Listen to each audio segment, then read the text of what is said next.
Assalamualaikum warahmatullahi wabarakatuh. Imam Mahdi adalah sosok yang diyakini akan muncul di akhir zaman untuk menegakkan keadilan di tengah kerusakan dunia. Ia bukan nabi, tapi kepemimpinannya diimani oleh mayoritas umat Islam. Namanya sering disebut dalam ceramah-ceramah akhir zaman, diangkat dalam buku-buku eskatologi, bahkan dipakai sebagai tameng oleh banyak orang yang haus kuasa.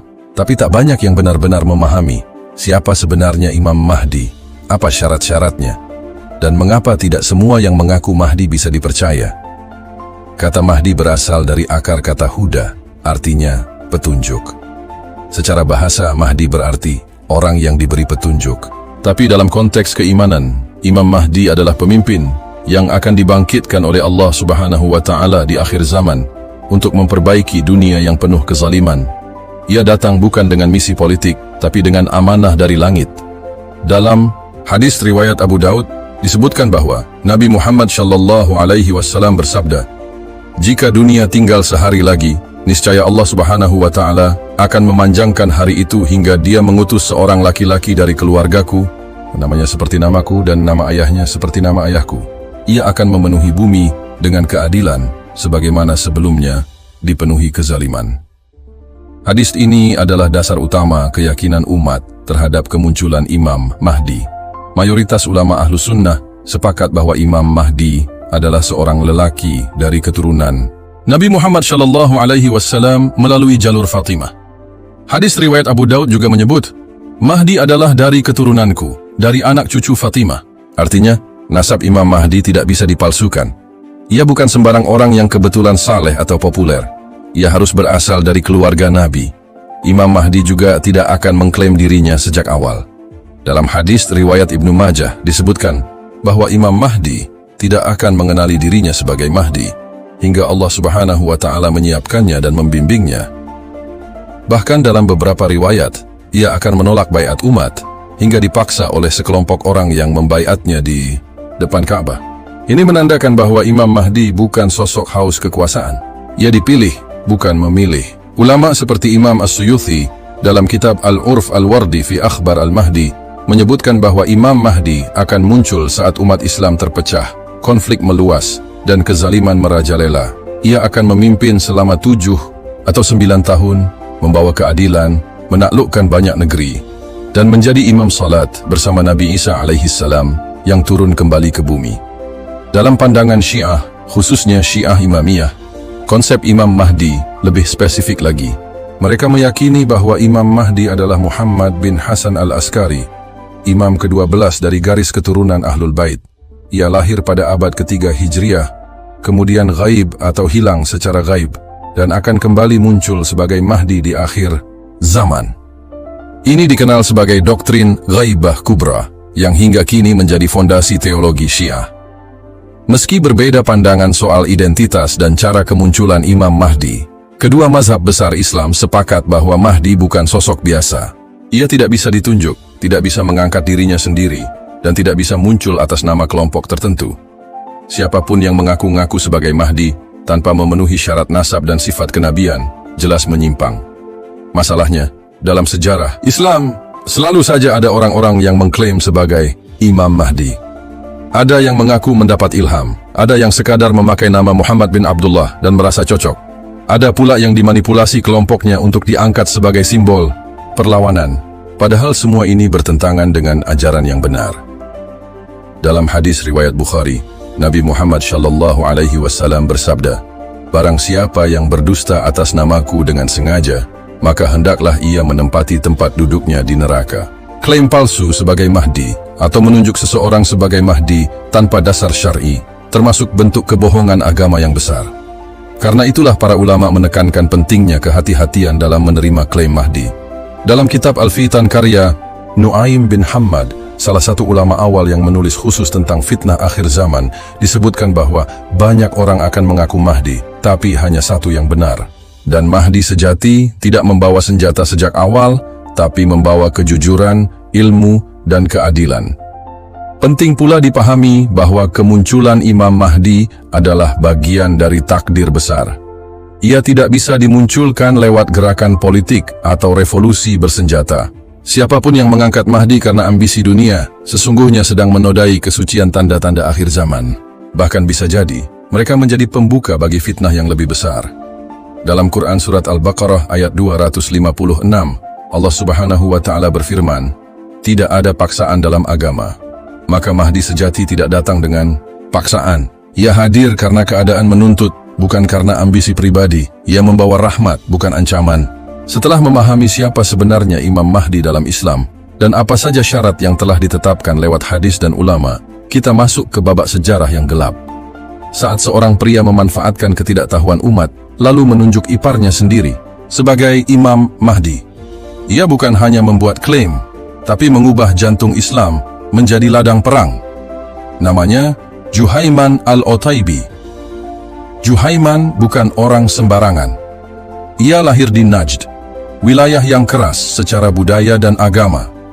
Ia besar dalam lingkungan Badui, memegang teguh paham Puritanisme Islam, dan sejak muda aktif dalam pendidikan agama yang ketat.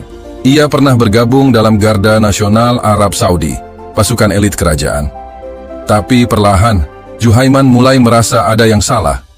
Ia memandang kerajaan sudah terlalu condong pada modernisasi, mencintai dunia, dan tunduk pada pengaruh barat. Ia meyakini sistem Islam yang murni telah dikotori oleh istana. Dari sinilah pemikirannya mulai menyimpang. Ia keluar dari struktur militer, lalu bergabung dengan kelompok dakwah yang dikenal keras, Al-Jamaah As-Salafiyah Al-Muhtasibah. Disinilah ia mulai aktif menyebarkan ide bahwa zaman telah rusak. Pemerintah dianggap zalim, ulama dianggap takut bicara. Dan solusi dari semua itu, kata Juhaiman, hanyalah satu: kemunculan Imam Mahdi. Dalam banyak tulisan dan rekaman ceramahnya yang diam-diam tersebar di kalangan pemuda, Juhaiman menyerukan kembalinya Islam ke zaman Nabi. Ia menolak sistem kerajaan, mengkritik pembangunan besar-besaran, dan mengecam persahabatan Arab Saudi dengan Amerika. Ia percaya bahwa dunia sedang memasuki masa fitnah. Dan sesuai hadis, fitnah besar akan diakhiri dengan datangnya Imam Mahdi. Dalam hadis riwayat Abu Daud, Nabi Muhammad SAW bersabda, "Mahdi adalah dari keturunanku, namanya seperti namaku, dan nama ayahnya seperti nama ayahku." Ini adalah hadis yang paling sering disalahgunakan oleh mereka yang ingin mengangkat Mahdi buatan sendiri. Dan itulah yang dilakukan Juhaiman. Ia menunjuk iparnya, Muhammad bin Abdullah Al-Qahtani, sebagai Imam Mahdi. Alasannya sederhana, namanya cocok Muhammad bin Abdullah. Silsilahnya dianggap terhubung ke keluarga Nabi, meski tidak bisa dibuktikan secara ilmiah. Dan lebih penting lagi, Muhammad Al-Qahtani adalah pria muda, pendiam, mudah diarahkan, dan taat pada Juhaiman. Dengan memanfaatkan ketidaktahuannya, Juhaiman mengangkatnya sebagai Mahdi, lalu menjadikan dirinya sebagai juru bicara sang penyelamat. Dalam banyak naskah yang ditulis Juhaiman, ia menegaskan bahwa Mahdi akan muncul di masa kezaliman dan akan mengubah dunia dari pusatnya, yaitu Mekah. Ia mulai menyusun rencana besar, menyiapkan ratusan pengikut, melatih mereka secara militer dan spiritual, menyebarkan risalah ke berbagai kota, dan diam-diam menyelundupkan senjata ke Masjidil Haram. Dalam buku The Siege of Mecca karya Yaroslav Trofimov, disebutkan bahwa Juhaiman sangat teliti dalam mempersiapkan gerakannya. Ia mencetak buku kecil berjudul Risalah Al-Imam Al-Mahdi, yang berisi penjelasan mengapa iparnya adalah Mahdi sejati. Buku ini dibagikan ke para mahasiswa, ulama muda, dan jamaah haji dari luar negeri.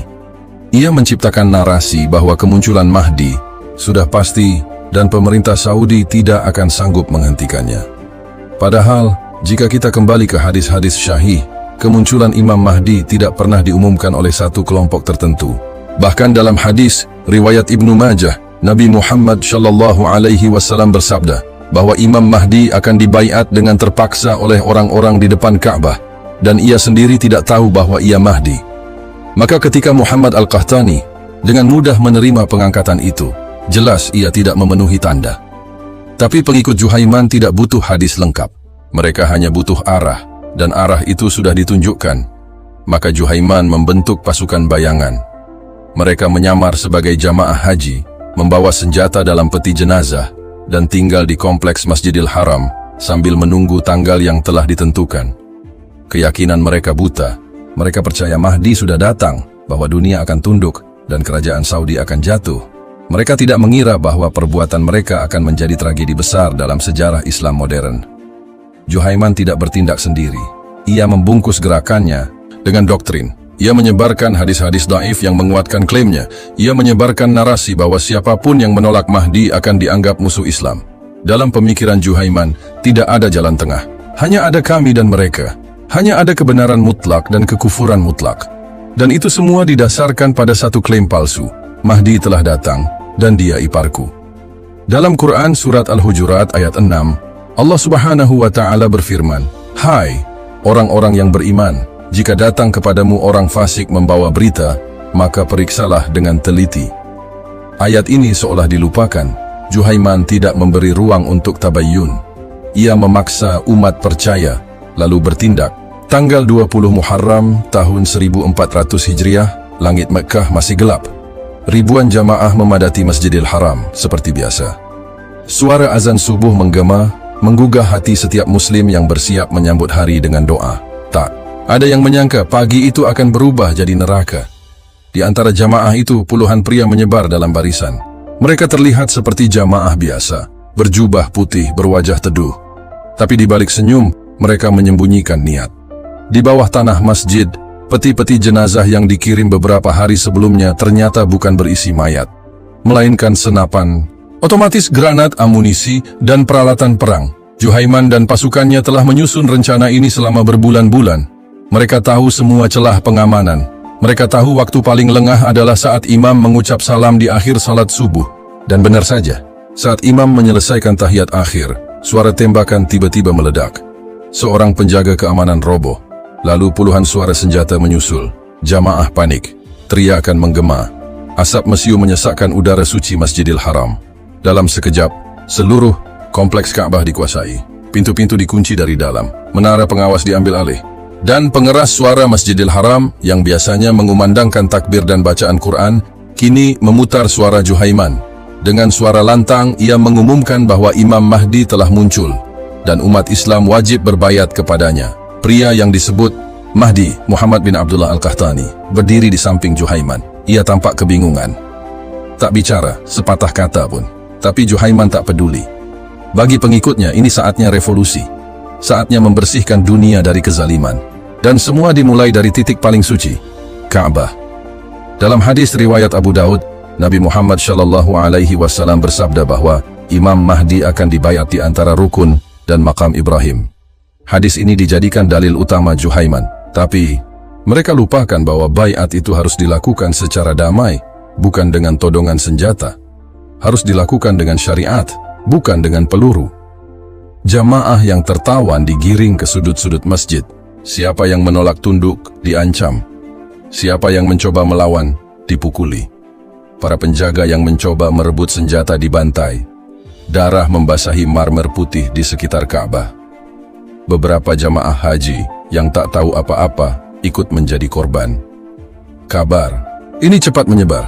Pemerintah Arab Saudi gempar. Raja saat itu langsung memanggil menteri dalam negeri dan pasukan elit. Tapi tidak semudah itu. Ini bukan perampokan biasa. Ini penyerbuan terhadap rumah Allah Subhanahu wa Ta'ala. Dan yang lebih rumit, pelakunya mengaku membawa Imam Mahdi. Dunia Islam pun terguncang. Berita tentang penyerbuan ini menyebar ke Mesir, Pakistan, Yaman, dan Indonesia. Banyak yang tak percaya. Masjidil Haram diserbu, siapa yang berani? Tapi inilah kenyataannya. Ka'bah dijadikan panggung kudeta. Atas nama Mahdi, atas nama Islam, atas nama kebenaran palsu. Juhaiman memanfaatkan waktu. Selama beberapa hari ia terus menyebarkan propaganda lewat pengeras suara.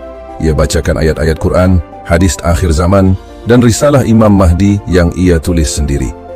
Dalam Quran Surat Al-Baqarah ayat 211, Allah Subhanahu wa Ta'ala berfirman, "Berapa banyak ayat yang jelas telah kami turunkan kepada mereka.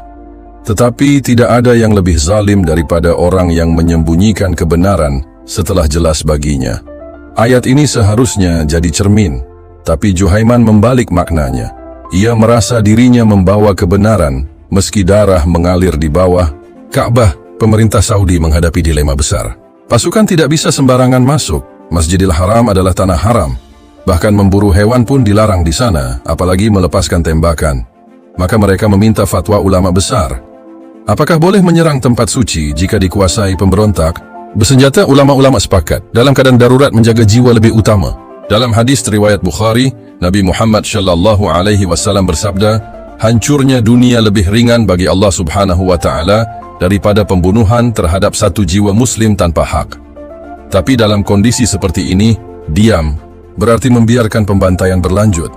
Maka dikeluarkanlah fatwa, bebaskan Ka'bah, walau dengan kekuatan. Langkah pertama yang diambil adalah memanggil ulama-ulama senior dari Dewan Ulama Besar. Mereka diminta memutuskan, apakah boleh menggunakan senjata dalam Masjidil Haram untuk membebaskan Ka'bah dari para pembangkang yang membawa senapan? Jawabannya, tidak bisa langsung keluar. Para ulama menggali dalil. Mereka menelaah hadis. Mereka menimbang maslahat dan mudarat. Dalam Quran Surat Al-Hajj ayat 25, Allah Subhanahu wa Ta'ala berfirman, sesungguhnya orang-orang yang kafir dan menghalangi manusia dari jalan Allah dan Masjidil Haram akan kami rasakan azab yang pedih. Ayat ini memperlihatkan bahwa siapapun yang mengganggu keamanan Ka'bah termasuk pelaku kejahatan besar. Maka membiarkan mereka terus bercokol adalah bentuk kelalaian besar. Akhirnya, setelah beberapa hari, keluarlah fatwa. Menyerbu Masjidil Haram untuk membebaskan rumah Allah Subhanahu wa Ta'ala dari orang-orang yang menodainya adalah wajib. Maka perintah pun disusun, serangan akan diluncurkan. Tapi karena kompleks masjid sangat luas dan banyak lorong bawah tanah, tugas ini tak bisa diserahkan pada tentara biasa. Pasukan elit Saudi dikerahkan. Namun mereka belum pernah bertempur dalam medan sekompleks itu. Maka datanglah bantuan asing. Beberapa teknisi dari Prancis, yang bukan Muslim, diterbangkan secara rahasia ke Saudi. Tapi karena non-Muslim dilarang masuk Mekah, mereka diberi syahadat sementara oleh pihak kerajaan. Dalam laporan The Siege of Mecca karya Yaroslav Trofimov, disebutkan bahwa para teknisi Prancis itu memberikan strategi pertempuran dan alat pendeteksi panas untuk menembus kegelapan lorong. Sementara itu, di dalam masjid, para pengikut Juhaiman mulai kelelahan. Air makin sedikit, makanan habis. Mereka hidup dalam gelap, dikelilingi mayat, dan mulai meragukan klaim Imam Mahdi mereka sendiri. Tapi Juhaiman tetap keras. Ia terus memutar ayat dan hadis lewat pengeras suara. Ia berteriak bahwa bala bantuan langit akan datang. Tapi yang datang bukan malaikat. Yang datang adalah granat, gas, dan peluru. Serangan dimulai dari pintu-pintu luar. Pasukan Saudi menembakkan gas air mata dan gas beracun ke dalam kompleks masjid. Beberapa pasukan menyusup lewat atap, sebagian lewat lorong, bawah tanah. Pertempuran berlangsung sengit. Pengikut Juhaiman yang sudah dilatih militer membalas dengan senapan otomatis. Tapi pasukan negara lebih lengkap. Satu persatu titik dikuasai, darah kembali mengalir di marmer suci. Banyak yang gugur tanpa sempat melawan. Sebagian jatuh karena gas, sebagian karena peluru. Mayat bergelimpangan di mihrab, di bawah tangga, di lorong-lorong gelap yang sempit. Tak ada takbir, tak ada doa. Yang ada hanya teriakan, dentuman, dan tubuh tak bernyawa. Dalam hadis riwayat Bukhari, Nabi Muhammad SAW bersabda, sesungguhnya hancurnya dunia lebih ringan bagi Allah Subhanahu wa Ta'ala daripada tertumpahnya darah seorang Muslim tanpa alasan yang benar. Tapi hari itu darah ditumpahkan demi menyelamatkan rumahnya dari orang-orang yang memakainya sebagai tameng. Muhammad bin Abdullah Al-Qahtani, pria yang disebut Imam Mahdi oleh Juhaiman, akhirnya ditemukan tewas. Ada yang menyebut ia tertembak di kepala. Ada yang mengatakan ia bunuh diri karena tekanan. Tidak ada yang tahu pasti. Tapi yang jelas, Mahdi yang dijanjikan tidak seharusnya mati dengan senjata di tangannya. Ia seharusnya muncul membawa kedamaian, bukan kekacauan. Kematian sang Mahdi palsu membuat moral pengikutnya runtuh. Sebagian menyerah, sebagian tetap bertahan karena takut. Tapi semua tahu, misi mereka telah gagal. Revolusi yang dijanjikan tak datang. Dunia tak tunduk, justru mereka yang tunduk satu persatu dengan tangan diikat dan wajah tertunduk. Operasi pembebasan Masjidil Haram berlangsung selama lebih dari 2 pekan. Ratusan orang tewas, baik dari pihak pemberontak, tentara maupun jamaah yang tak bersalah. Ka'bah berdiri diam di tengah semua itu, seolah menyaksikan bagaimana namanya dijadikan alat kebohongan. Tempat suci menjadi ladang pembantaian, bukan oleh kafir, tapi oleh mereka yang mengaku membawa Islam murni. Setelah selesai, tentara membersihkan sisa-sisa pertempuran. Darah dicuci, mayat dikuburkan diam-diam, Masjidil Haram ditutup sementara. Dan dunia pun melihat kenyataan yang pahit, bahwa tidak ada tempat yang benar-benar aman dari manipulasi atas nama agama. Bahkan Ka'bah bisa direbut jika umat terlalu mudah percaya pada orang yang membawa nama Imam Mahdi tanpa bukti. Juhaiman sendiri ditangkap dalam keadaan hidup. Ia digiring keluar Masjidil Haram dengan tangan terikat, jubah compang-camping, dan wajah tetap keras. Di tengah pasukan bersenjata, ia masih menunduk penuh keyakinan, seolah yakin bahwa kekalahannya hanyalah ujian sesaat. Ia tidak menangis. Ia tidak meminta ampun. Karena dalam pikirannya, ia tidak merasa bersalah. Ia merasa sedang menjalankan misi ilahi, meskipun ratusan nyawa telah menjadi tumbalnya. Pemerintah Saudi segera membentuk pengadilan khusus. Para pemberontak diadili di hadapan ulama, jaksa, dan perwira negara. Persidangan dilakukan tertutup, tidak disiarkan, tidak diliput. Tapi catatan-catatannya bocor keluar, dan publik segera tahu. Juhaiman tetap tidak mengaku salah. Ia mengatakan bahwa yang ia lakukan semata-mata karena Allah Subhanahu wa Ta'ala, dan bahwa Imam Mahdi yang ia angkat adalah sosok yang dijanjikan dalam hadis. Padahal hadis-hadis syahih menyebutkan bahwa Imam Mahdi tidak akan muncul membawa kekerasan. Dalam hadis riwayat Ibnu Majah, Nabi Muhammad sallallahu alaihi wasallam bersabda, "Akan ada di akhir zaman seorang khalifah dari umatku yang akan memenuhi bumi dengan keadilan sebagaimana sebelumnya dipenuhi kezaliman." Tapi Juhaiman tidak menghadirkan keadilan. Ia menghadirkan kepanikan, kematian, dan perpecahan. Dalam sidang, Juhaiman kembali membaca potongan-potongan ayat dan hadis yang ia gunakan sejak awal. Tapi tidak ada yang baru. Semua dalil sudah diselewengkan dari konteks. Tidak ada bukti nyata bahwa Mahdi yang ia angkat berasal dari keturunan Nabi Muhammad sallallahu alaihi wasallam. Tidak ada kejelasan nasab. Tidak ada penampakan sifat-sifat kenabian. Yang ada hanya nama yang kebetulan cocok, Muhammad bin Abdullah. Putusan pengadilan pun tegas, hukuman mati. Bukan hanya untuk Juhaiman, tapi juga untuk lebih dari 60 orang pengikutnya. Mereka dieksekusi di hadapan publik. Tubuh mereka dijatuhkan oleh regu tembak. Tidak ada perayaan, tidak ada yel-yel. Yang tersisa hanya kesunyian dan pelajaran pahit. Tapi benarkah eksekusi itu menghentikan segalanya? Tidak. Justru, setelah kematian Juhaiman, ideologinya hidup lebih liar. Banyak kelompok ekstrim menjadikan kisahnya sebagai inspirasi. Di kalangan jihadis garis keras, Juhaiman dipandang sebagai syahid yang gagal. Ia dikenang bukan karena dosa, tapi karena keberaniannya melawan kerajaan dan barat. Bagi mereka, menyerang Ka'bah bukan pengkhianatan, tapi jihad. Beberapa tahun setelah peristiwa ini, pemikiran Juhaiman muncul dalam narasi-narasi baru. Kelompok seperti Al-Qaeda dan beberapa faksi militan di Irak dan Syam mulai mengadopsi gaya seruannya, mengutip ayat dan hadis, lalu mengangkat senjata. Semua dimulai dengan kalimat yang sama, dunia telah rusak, pemerintah telah murtad, dan Mahdi akan segera datang. Dalam buku The Looming Tower karya Lawrence Wright, disebutkan bahwa Osama bin Laden muda sangat terpengaruh oleh kejadian Mekah ini. Ia melihat Juhaiman sebagai potret kekecewaan yang akhirnya meledak. Bahkan beberapa strategi Al-Qaeda di masa awal terinspirasi dari cara Juhaiman menyusup ke pusat ibadah dan merancang serangan. Padahal semua itu lahir dari satu titik awal, tafsir sempit atas hadis. Dalam Quran surat Al-Isra ayat 80, Allah Subhanahu wa Ta'ala berfirman, "Dan katakanlah, kebenaran telah datang dan yang batil telah lenyap. Sesungguhnya yang batil itu pasti lenyap. Tapi kebenaran yang diperjuangkan dengan cara batil akan berubah menjadi senjata makan. Tuan Juhaiman telah mati." Tapi pertanyaannya, berapa banyak Juhaiman baru yang lahir setelahnya? Berapa banyak orang yang mengutip hadis tanpa pemahaman, mengangkat Mahdi palsu, dan menyebarkan teror atas nama Tauhid?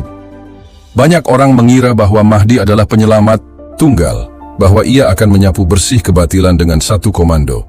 Tapi sejarah mengajarkan, begitu seseorang mengaku Mahdi tanpa dalil dan disambut tanpa ilmu, maka kekacauan bukan dihilangkan, justru dibuka. Hadis riwayat Muslim menyebut, akan keluar dari umatku 30 pendusta, masing-masing mengaku bahwa ia adalah Nabi. Meskipun Mahdi bukan Nabi, tetapi aroma kenabian yang disematkan padanya bisa menggiring orang menjadi buta. Mereka berhenti berpikir, lalu rela mati demi tokoh yang hanya membawa nama besar tanpa isi. Juhaiman bukan hanya fenomena politik. Ia adalah cermin dari krisis keilmuan. Ketika umat berhenti belajar, berhenti mengkaji, dan hanya ingin segera diselamatkan oleh satu figur, saat itulah bencana datang. Karena dalam Islam, keselamatan tidak datang dari sosok Mahdi yang tiba-tiba, tapi dari ilmu dan amal yang benar. Ulama besar seperti Imam An-Nawawi, Imam Ibnu Katsir, dan Syekh Al-Albani semua sepakat bahwa kemunculan Imam Mahdi akan membawa kedamaian, bukan pemberontakan. Ia akan diangkat oleh umat karena kemuliaannya, bukan karena propagandanya. Dan ia tidak akan muncul tiba-tiba dengan senapan dan gas air mata, melainkan dengan ilmu, ketenangan, dan keadilan. Terima kasih telah menyimak sampai akhir. Kisah Juhaiman Al-Utaibi bukan sekadar cerita sejarah, tapi peringatan bagi kita semua. Jangan mudah percaya pada mereka yang membawa dalil tanpa ilmu, apalagi yang mengatasnamakan Imam Mahdi untuk menebar kekacauan dia. Jika video ini bermanfaat, bantu kami dengan klik like, subscribe, dan bagikan agar semakin banyak yang tercerahkan. Sampai jumpa di pembahasan mendalam berikutnya, hanya di channel Lauhul Mahfuz. Wassalamualaikum warahmatullahi wabarakatuh.